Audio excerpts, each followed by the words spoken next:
Since March, Rodrigo Duterte has been detained in The Hague after being arrested on charges of crimes against humanity. But that didn't stop him from being elected Mayor of Davao City again. And some surprise Senate results mean Vice President Sara Duterte may survive impeachment. For more, Natashya Gutierrez, reporter for ABC's Foreign Correspondent program, joins us. Now, Natashya, the midterms are seen as somewhat of a proxy war between the two families, the Marcoses and the Dutertes. Did either side come out ahead? Yes, indeed. So these elections were seen to be, as you mentioned, a proxy war. For us who have been following this for a while, it would be a test for both dynasties. How did the Filipino people feel about their feud? As you know, that is something that has encompassed headlines in the Philippines, this massive feud between the Dutertes and the Marcoses. And so to us, it was very exciting to see who would come out ahead after this. And indeed, there is a family that is ahead in the polls. To me, the results showed me three important things. So you mentioned the senatorial race. The senators' positions were the highest seats that were up for grabs in this national election. And by far, the Dutertes seem to have come out with a incredible result for themselves. So the first takeaway for me is that the Duterte dynasty is still very much alive. Number one is his closest ally, Bongbong.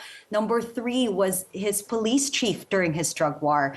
5 of the 12 that were up for grabs are Duterte-backed candidates. Another 5 went to the Marcos family, and 2 were opposition candidates who were backed by neither. So my second takeaway here is 5 seats for Marcos is nowhere nearly as good as they expected. You have, as president, the full political machinery behind you, and 5 seats is a disappointing result, especially if you're looking to impeach the vice president.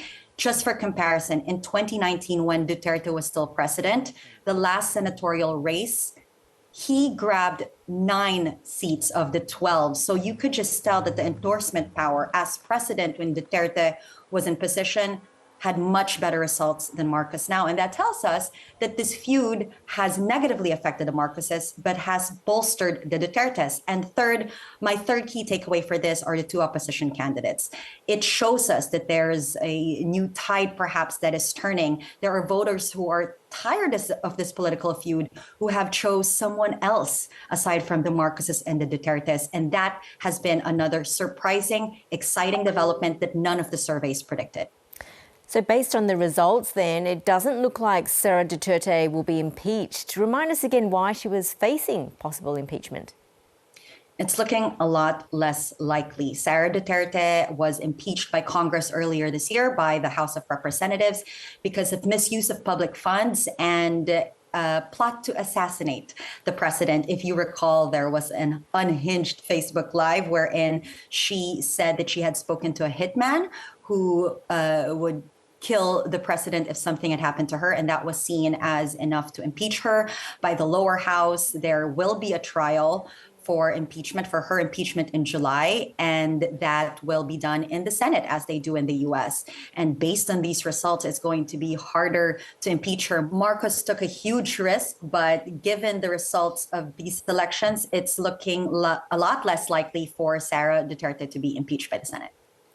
Meanwhile, Rodrigo Duterte has won the mayoral election from a jail cell in The Hague. How is this even possible? It does show he is still very popular. I think the first thing you need to know is in the Philippines, if you are charged with a crime, as long as you are not convicted, you are eligible to run for office. And that's what we saw with former President Duterte. He was a candidate for mayor even before he was arrested and taken to The Hague.